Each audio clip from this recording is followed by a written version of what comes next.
Olá, irmãos, a paz do Senhor. Paz do Senhor, boa noite. Aqui eu e minha esposa, eu sou Giselberg, aqui é minha esposa Dalete. Hoje nós vamos, aliás, a minha esposa vai trazer uma palavra aqui.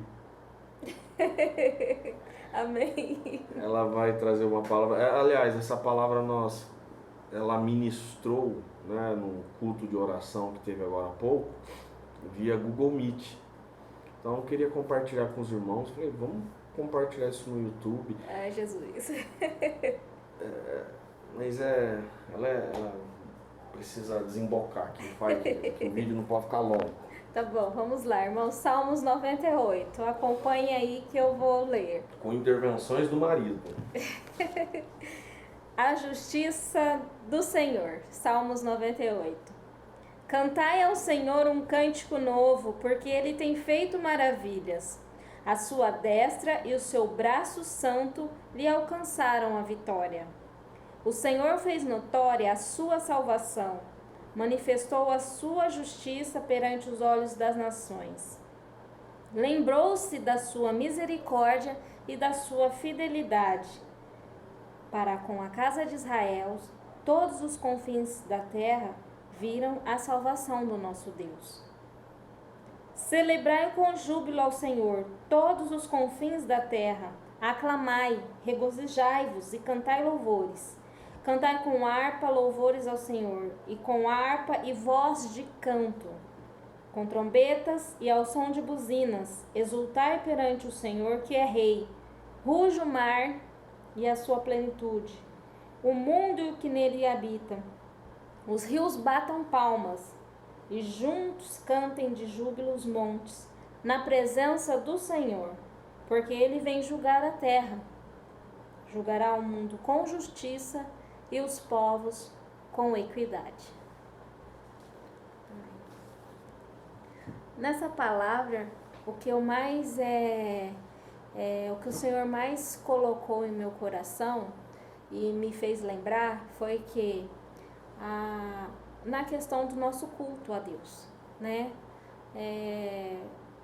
Quando a gente presta um vestibular e passa, quando a gente está diante de uma torcida, quando a gente está vendo um palestrante que a gente admira, ou assistindo a um jogo que a gente admira o time que está jogando, a questão da celebração.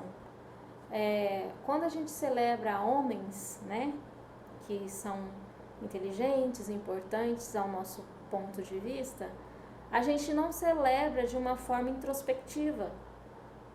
A gente celebra com todo o nosso corpo. Nosso corpo fala, a nossa voz, né? Solta fogos de artifício, né? Faz buzinaço na rua. Nossos olhos brilham, tudo. Grita. Tudo celebra em nós. Pula, né? Dança. E o Senhor fez me atentar a um episódio quando a primeira vez que eu vi o mar estava a trabalho, e quando eu perguntei pro patrão e para a patroa que estava ali prestando serviço, que ruído é esse? Que barulho é esse? Está caindo algo, alguma coisa? Aí eles me falaram, não, Dalete, é o barulho do mar, esse é o rugido do mar. Então, quando aqui a palavra, o salmista coloca, ruja o mar e sua plenitude, quando você ouve o som do mar, você vê tanta grandeza, né? Tanto poder que passa num rugir do mar. A natureza em si nos ensina isso. E muitas vezes nós vamos celebrar o Senhor com tanto desânimo, né? Com tanta tristeza. As pessoas ainda usam o argumento lá, mas Deus sonda o meu coração, Ele sabe como está o meu coração. Beleza, mas pelo menos nós deveríamos ser coerentes. Se a pessoa ela é introspectiva, é uma pessoa que na antropologia, nem sei se na psicologia fala isso, mas na antropologia eu aprendi assim, que tinha os dionisíacos, que são yeah! Os dionisíacos é o yeah, yeah. Os apolíneos são pessoas mais recatadas, mais sérias, né? Eu sou um dionisíaco, uma pessoa muito alegre, muito espontânea, às vezes, né? sanguíneo, tal, muito tudo à flor da pele. E o Apolíneo, uma pessoa bem mais sóbria, vamos dizer, não sóbria assim, mas pessoa mais fechada. Tudo bem, se a pessoa é assim e ela é da natureza dela, tranquilo, mas o que me chama a atenção é que essas pessoas que dizem, Deus sonda o meu coração, quando o time de futebol dele ganha um campeonato, ou ficou 10 anos na fila, 20 anos na fila sem ganhar nenhum título, e ganhou, né? Ele faz arruaça na rua, faz extravagâncias, né? O filho passou no vestibular, a esposa disse, faz, assim, coisas bárbaras, né? Fogos de artifício, faz festa, churrasco, eles literalmente celebram. Eu não esqueço o dia que eu recebi a notícia quando eu passei no vestibular. Eu estava tomando banho quando recebi a notícia. Eu saí do banheiro com shampoo no cabelo ainda. Então, tamanha alegria. Mas o que minha esposa está querendo dizer, que a Dalete está querendo dizer, é que por que nós comportamos tão diferente na presença de Deus quando o Senhor pede para nós celebrarmos? E uma parte que ela falou aqui é: cantai louvores ao Senhor com harpa e a voz de canto. Voz de canto, ou seja, expressar. Se Deus nos deu vozes, pregas vocais, nós podemos vocalizar isso, por que não fazer isso? Pode continuar, queridos. Tem mais coisa para falar ainda pra gente. Eu estou olhando o tempo também. Na questão da natureza, né? Quando você para observar os sons da natureza, os sons reais geralmente te encanta, né? De tão grandioso. E nós, como criaturas de Deus, feitas à sua imagem e semelhança, também devemos prestar um culto racional a Deus, assim como as criaturas que Deus criou que não são racionais, assim como a natureza faz isso de uma forma tão bela.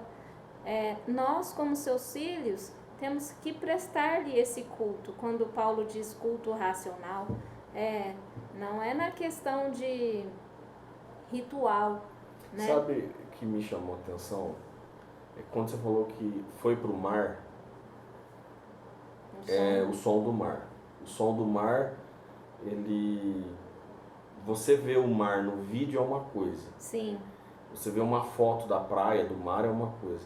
Mas o som real não é igual ao som que eu sou professora de educação infantil e a gente trabalha sons para trabalhar linguagens e outros aspectos com as crianças. E o som do mar real é extremamente diferente do som porque que a tem gente vibração. vê. Os sons são ondas sonoras e as ondas produzem vibração. Então você sente na pele a vibração das ondas quando o mar está rugindo. As ondas sonoras literalmente causam essa vibração. Todo o seu corpo sente.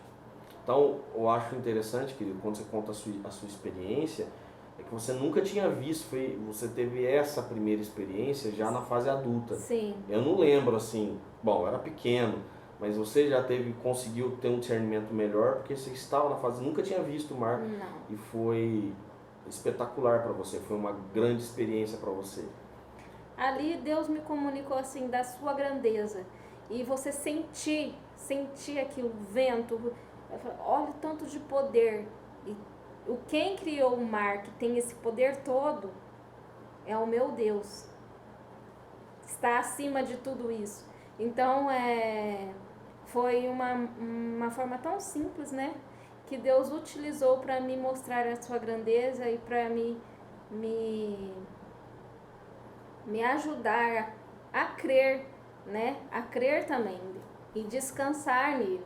Porque, irmãos, nós estamos passando por um tempo tão difícil, tão apático, né, de apatia social, um tempo atípico que a gente não sabe lidar com a situação que nós estamos enfrentando. Porém, nós não podemos esquecer que o nosso Deus tem o controle de tudo, Ele é grandioso. E nós, como suas criaturas, não podemos lhe oferecer um culto extremamente apático, né, indiferente. Nós temos que ter um coração grato e prestar a Deus um culto com consciência, celebrá-lo. Por quê? Porque por mais difícil que seja a situação que eu e você possa estar vivendo, Ele está no controle, está caminhando junto conosco nela. Mas outro ponto também, querida, é porque foi a primeira vez que você esteve no mar.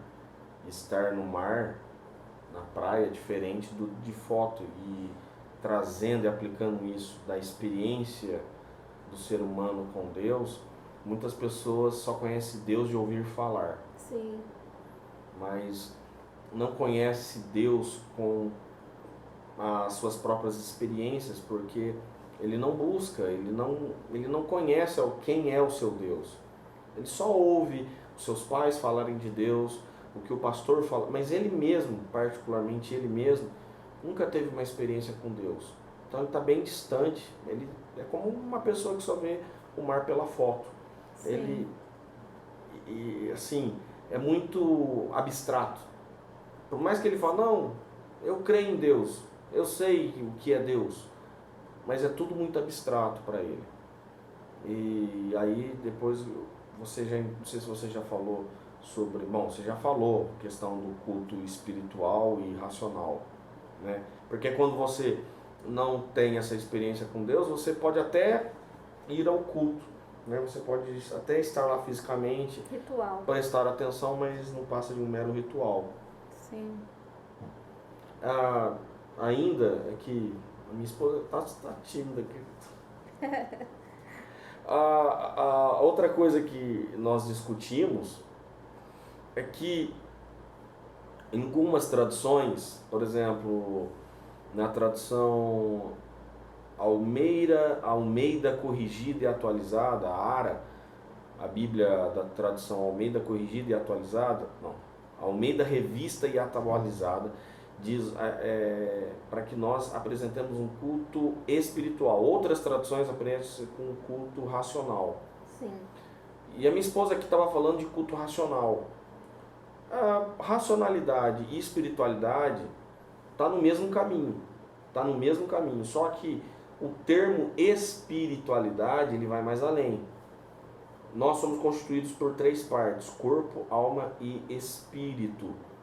O corpo é a nossa parte física, a nossa carne. A nossa alma é a nossa identidade, o nosso caráter, a forma de pensar, a forma que eu ajo.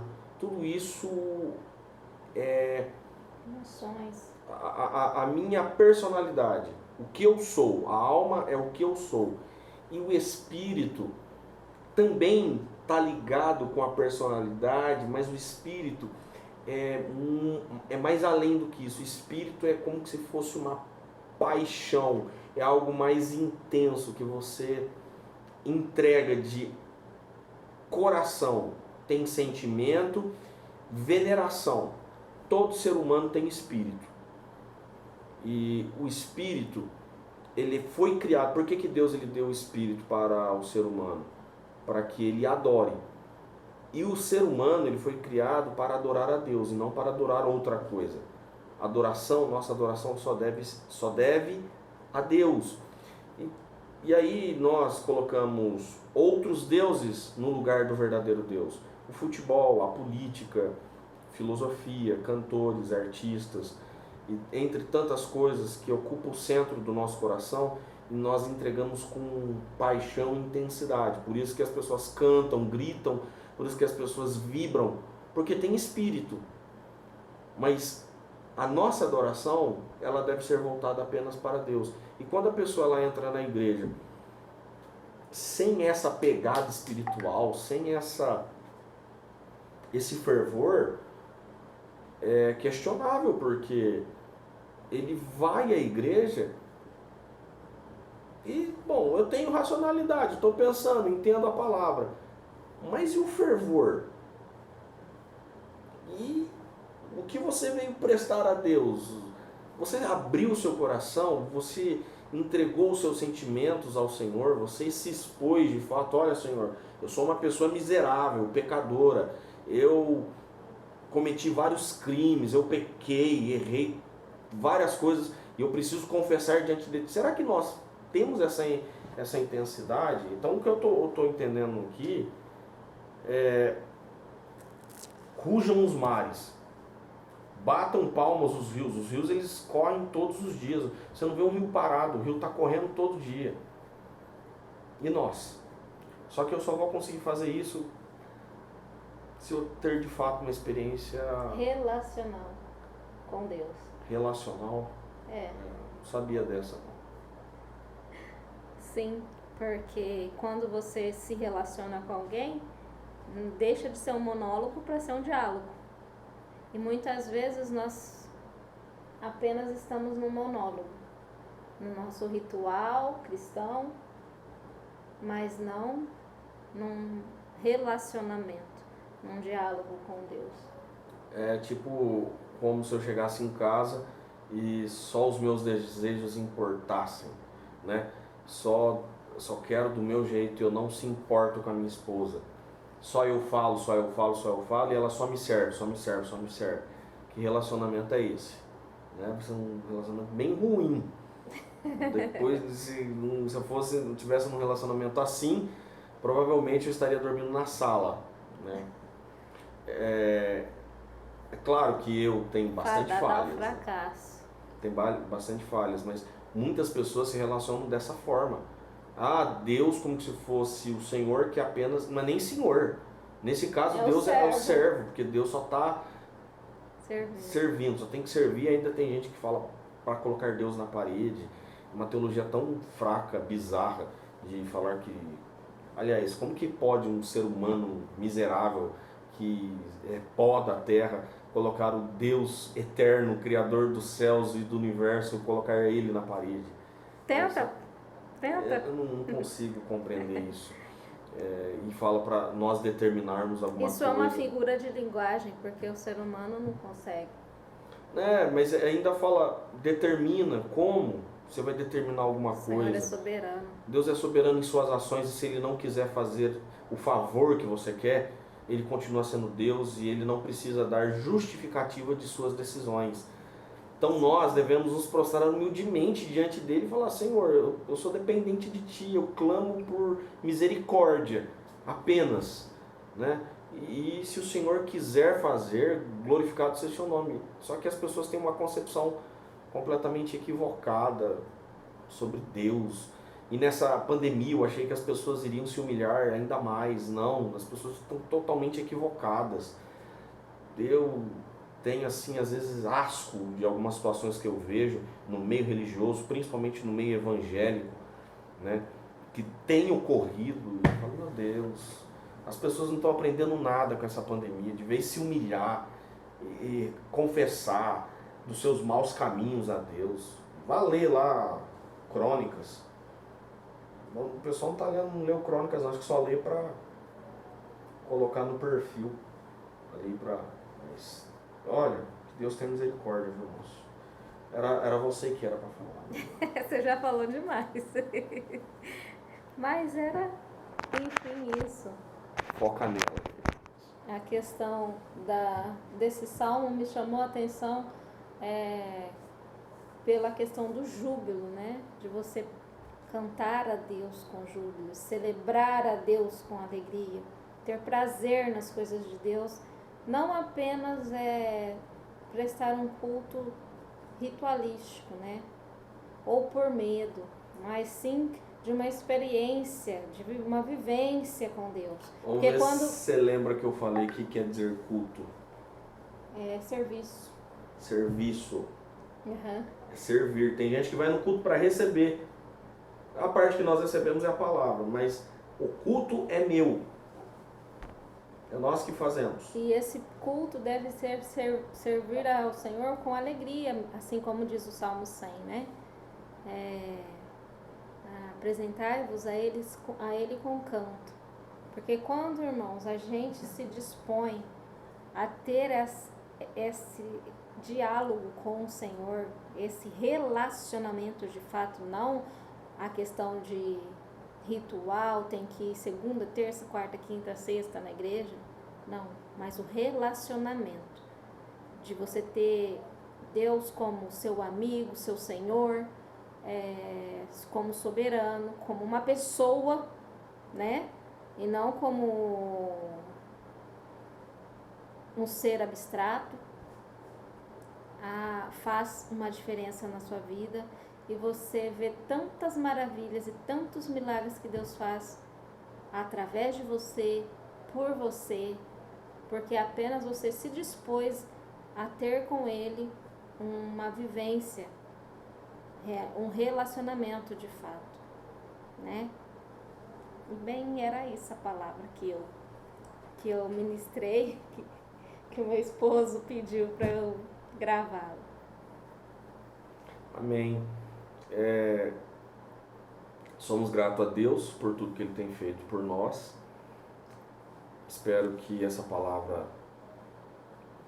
tenha lhe ajudado a compreender melhor a nossa relação com Deus e a forma como nós nos comportamos diante dele. O nosso comportamento deve ser de alegria. Eu sirvo a um Deus poderoso e saber que eu tenho um Deus poderoso que está sentado no trono e olha para nós, deveria mudar completamente o nosso comportamento. Não é um comportamento de falta de respeito, porque você não chega em alguém que é soberano e chega de qualquer forma, mas também não é um comportamento formal e indiferente também, muitas vezes indiferente, né? Distante. Deus ele quer relacionamento conosco, que nós devemos desfrutar desse relacionamento e descansar nele também. Descansar e viver de fato, saber de fato quem é Deus, viver no coração, na expressão de diversas formas. É isso. Que Deus os abençoe. Uma boa semana. Nos dias não tão fáceis. Eu passo nas lojas, quando eu volto do trabalho, sou funcionário público, eu volto do meu serviço, eu vejo as lojas fechadas, dentro de mim falo, Deus tenha misericórdia, que Deus tenha misericórdia. Cuide dessas pessoas, né? Cuide dessas famílias, dos microempresários, muitos microempresários aqui na nossa cidade. Nós não sabemos qual vai ser o resultado, o reflexo disso na economia. Porém, nós temos um Deus soberano que cuida de todos nós. Amém. Fique na paz do Senhor, irmãos. Tchau, tchau. Tchau. Aperta aí.